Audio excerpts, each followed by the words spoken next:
ಪ್ರಿಯ ವೀಕ್ಷಕರೇ, ನಾಗರತ್ನ ಕಿಚನ್ಗೆ ಸ್ವಾಗತ. ನಾನು ಇವತ್ತು ನಿಮಗೆ ಕ್ಯಾರೆಟ್ ಪಾಯಸ ಹೇಗೆ ಮಾಡೋದು ಅನ್ನೋದನ್ನು ತೋರಿಸ್ಕೊಡ್ತಾ ಇದ್ದೀನಿ.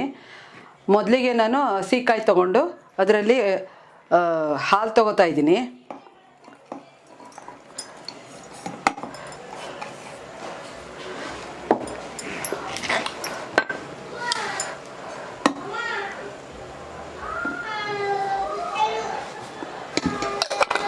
ಈಗ ರುಬ್ತಾ ಇದ್ದೀನಿ ನಾನು.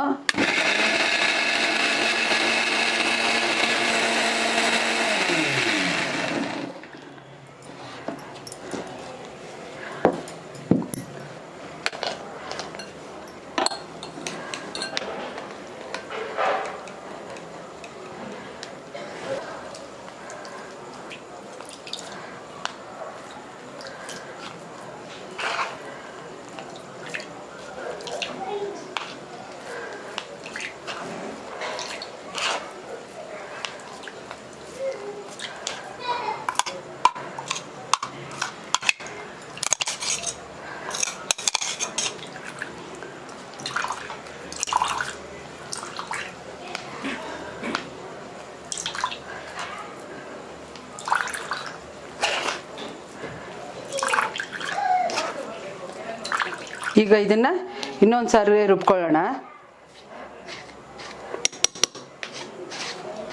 ಗಟ್ಟಿ ಹಾಲನ್ನು ಬೇರೆ ಸಪ್ರೇಟ್ ಮಾಡ್ಕೊತಾ ಇದ್ದೀನಿ.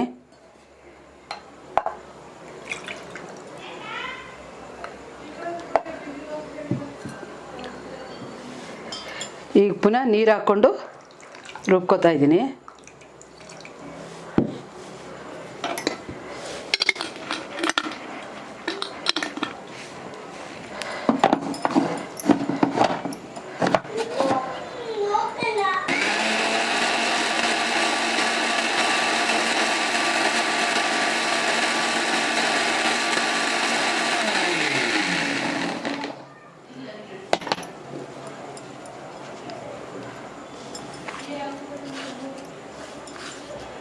ಹಾಲು ತಗೋತಾ ಇದ್ದೀನಿ.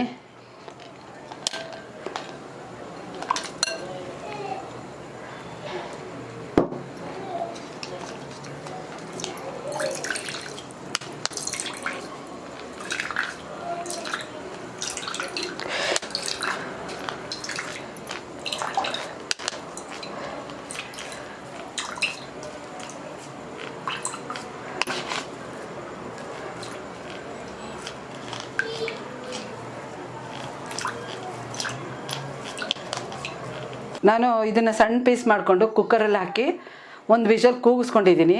ನೀವು ಅದೇ ರೀತಿ ಕೂಗಿಸ್ಕೊಳ್ಳಿ, ಸ್ಮ್ಯಾಶ್ ಮಾಡೋಷ್ಟು ಇರಬೇಕು. ಇದನ್ನು ನಾನು ಈಗ ಮಿಕ್ಸಿಗೆ ಹಾಕ್ತಾಯಿದ್ದೀನಿ. ಇದನ್ನು ನೀವು ಒಂದು ಕೂಗಿಸ್ಕೊಳ್ಳಿ. ಕುಕ್ಕರ್ಗೆ ಹಾಕ್ಬಿಟ್ಟು ಸಣ್ಣ ಸಣ್ಣ ಪೀಸ್ ಮಾಡಿಕೊಂಡು ಕುಕ್ಕರ್ಗೆ ಹಾಕ್ಬಿಟ್ಟು ಕೂಗಿಸ್ಕೊಳ್ಳಿ. ಹೀಗೆ ಮೆದುವಾಗಿರುತ್ತೆ. ಇದನ್ನು ನಾನು ಮಿಕ್ಸಿಗೆ ಹಾಕೋತಾ ಇದ್ದೀನಿ, ಮಿಕ್ಸಿ ಮಾಡ್ತಾಯಿದ್ದೀನಿ.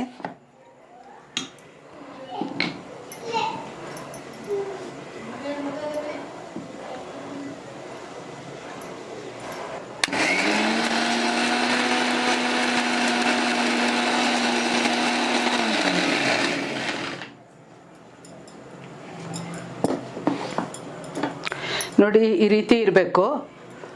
ಈ ರೀತಿ ತರ್ತರಿ, ಅಷ್ಟೇನು ನೈಸ್ ಪೇಸ್ಟ್ ಏನು ಬೇಡ. ಬಾಯಿಗೆ ಒಂದೊಂದು ಸ್ವಲ್ಪ ಸಿಗ್ತಾಯಿದ್ರೆ ಚೆನ್ನಾಗಿರುತ್ತೆ. ಇದರಿಂದ ಸ್ವಲ್ಪ ತರ್ತರಿ ಮಾಡ್ಕೊಂಡಿದ್ದೀನಿ.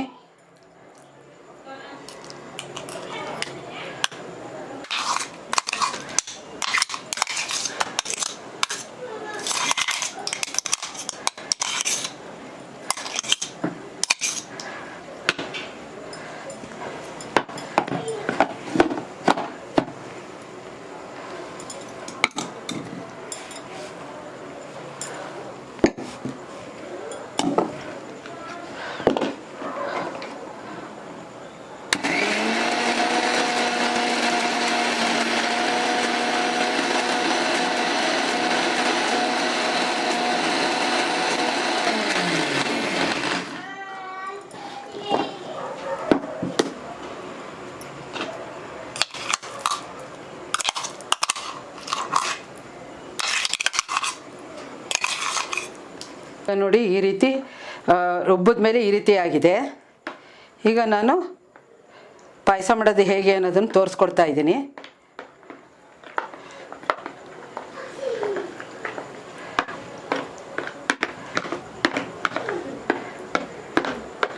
ಈಗ ಸ್ಟವ್ ಹಚ್ತಾ ಇದ್ದೀನಿ. ಈಗ ಪಾತ್ರೆಗೆ ನಾನು ರುಬ್ಕೊಂಡಿರೋ ಕ್ಯಾರೆಟ್ ಹಾಕ್ತಾ ಇದ್ದೀನಿ.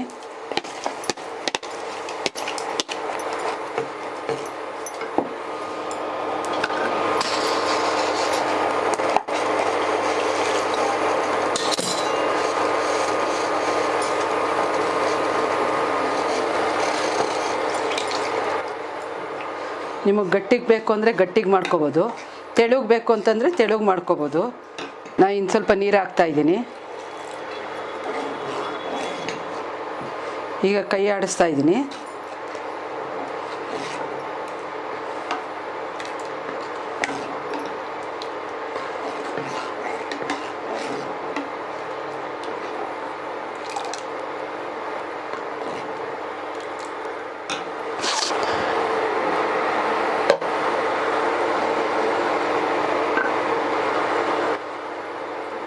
ಇದು ಬಿಸಿ ಆಗಲಿ.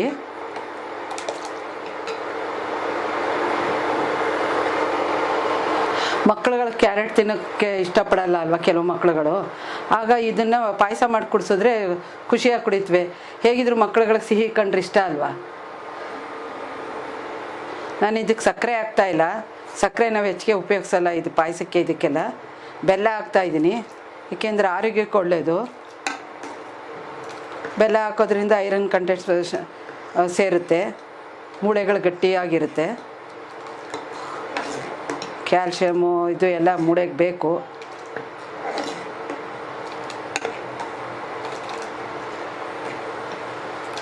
ಕ್ಯಾರೆಟು ಸಿ ವಿಟಮಿನ್ ಇರೋದ್ರಿಂದ ಕಣ್ಣಿಗೆ ತುಂಬ ಒಳ್ಳೆಯದು. ಏಕೆಂದರೆ ಕಣ್ಣು ಕೆಲವರಿಗೆ ಮಂಜು ಥರ ಕಾಣಿಸ್ತಾ ಇದೆ ಅಂತ ಅನ್ಕೋತಾರೆ. ಆ ಟೈಮ್ನಲ್ಲಿ ಇದನ್ನು ಚೆನ್ನಾಗಿ ತಿನ್ನೋದ್ರಿಂದ ತೊಳೆದ್ಬಿಟ್ಟು ಚೆನ್ನಾಗಿ ರಾನೇ ತಿನ್ಬೋದು. ಅದನ್ನು ದಿನನಿತ್ಯ ತಿನ್ನೋದ್ರಿಂದ ಕಣ್ಣು ತೀಕ್ಷ್ಣವಾಗಿ ಚೆನ್ನಾಗಿ ಕಾಣುತ್ತೆ. ಅದು ನನ್ನ ಅನುಭವ ಕೂಡ.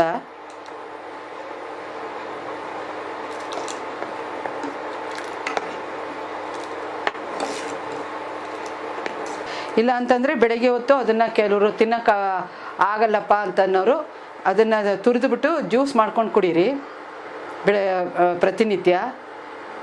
ಬೆಳಗ್ಗೆ ಖಾಲಿ ಹೊಟ್ಟೆಗೆ ಕುಡಿದ್ರೆ ಇಂಥವುಗಳೆಲ್ಲ ಒಳ್ಳೆಯದು.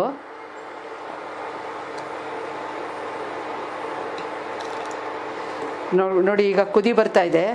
ಬೇಯಿಸಿರೋದ್ರಿಂದ ಹೆಚ್ಚಿಗೆ ಹೊತ್ತೇನು ಬೇಯಿಸ್ಬೇಕಾಗಿಲ್ಲ, ಬೇಯಿಸಿ ಸ್ಮ್ಯಾಶ್ ಮಾಡ್ಕೊಂಡಿದ್ದೀವಲ್ಲ ಹಾಗಾಗಿ.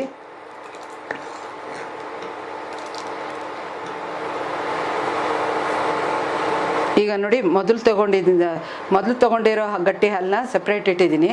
ಇದು 2ನೇ ಸಾರಿ ತೊಗೊಂಡಿರೋ ಹಾಲು. ಇನ್ನೂ ಒಂದು ಸಾರಿ ಬೇಕಾದ್ರೆ ತೊಗೋಬೋದು, ಬರುತ್ತೆ. ಈಗ ಹಾಲು ಹಾಕ್ತಾಯಿದ್ದೀನಿ.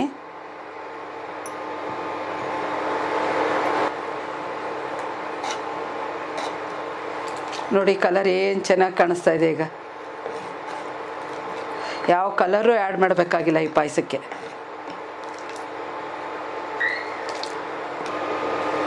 ನಾನು 1/4 kg ಕ್ಯಾರೆಟ್ ತೊಗೊಂಡಿದ್ದೀನಿ. ಅದರಲ್ಲೂ ಸಹ ಸ್ವಲ್ಪ ಸಿಹಿ ಅಂಶ ಇರುತ್ತೆ.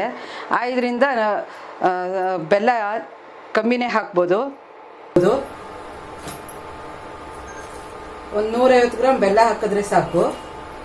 ಅದರಷ್ಟು 150 ಗ್ರಾಮ್ 125 ಗ್ರಾಮ್ನಷ್ಟು ಈಗ ನಾನು ಅಷ್ಟೇ ಹಾಕ್ತಾ ಇರೋದು.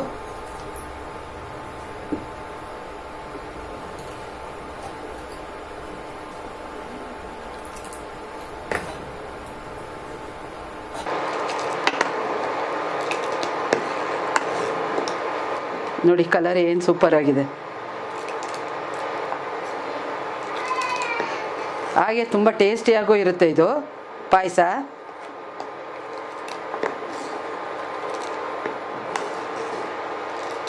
ಈ ಕ್ಯಾರೆಟ್ ಒಂದೊಂದು ಇರುತ್ತಲ್ಲ, ಬಾಯಿಗೆ ಸಿಗ್ತಾ ಇರುತ್ತೆ, ಚೆನ್ನಾಗಿರುತ್ತೆ.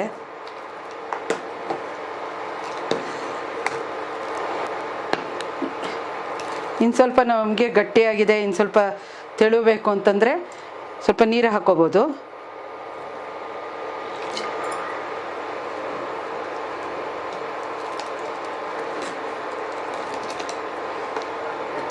ಈಗ ಮರಳ್ತಾ ಇದೆ.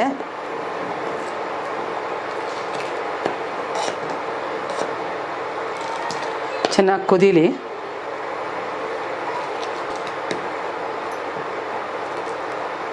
ನೋಡಿ ಚೆನ್ನಾಗಿ ಮರಳ್ತಾ ಇದೆ, ಎಲ್ಲ ಇದ್ರದ್ದು ಬೆಲ್ಲದ ವಾಸನೆ ಎಲ್ಲ ಹೋಗಿದೆ. ಈಗ ನಾನು ಮಿಲ್ಕ್ ಮೇಡ್ ಹಾಕ್ತಾಯಿದ್ದೀನಿ. ಇದ್ರ ಜೊತೆಗೆ ಫ್ರೆಶ್ ಕ್ರೀಮ್ ಇದ್ರೂ ಚೆನ್ನಾಗಿರುತ್ತೆ.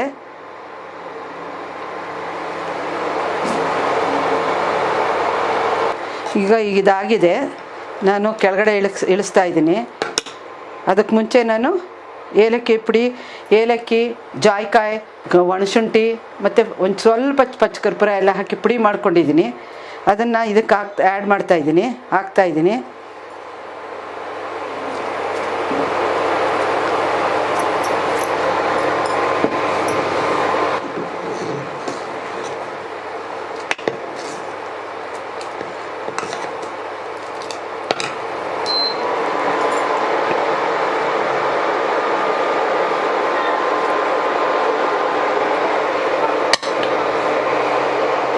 ಈಗ ನಾನು ಇದಕ್ಕೆ ತುಪ್ಪ ಹಾಕ್ತಾಯಿದ್ದೀನಿ, ದ್ರಾಕ್ಷಿ ಗೋಡಂಬಿ ಹುರ್ಕೊಳ್ಳೋಕ್ಕೋಸ್ಕರ.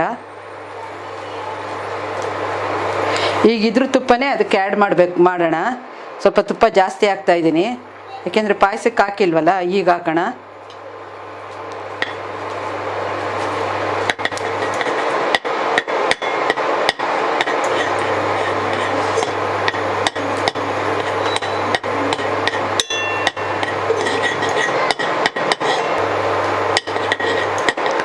ಈಗ ಬಿಸಿಯಾಗಿದೆ.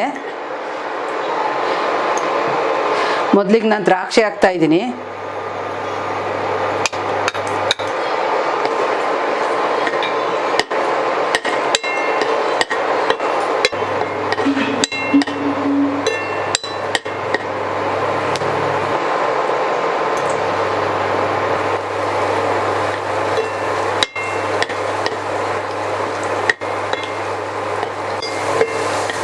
ನಾನೀಗ ಗೋಡಂಬಿ ಹಾಕೋತಾ ಇದ್ದೀನಿ.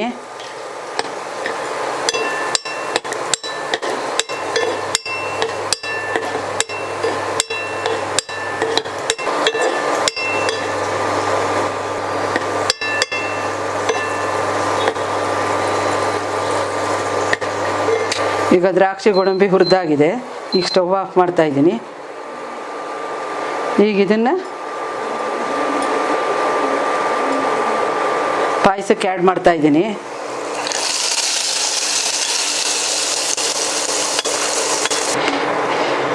ಈಗ ನೋಡಿ ಪಾಯಸ ರೆಡಿಯಾಗಿದೆ. ಈಗ ನಾನು ಸರ್ವಿಂಗ್ ಬೌಲ್ಗೆ ಹಾಕ್ತಾ ಇದ್ದೀನಿ.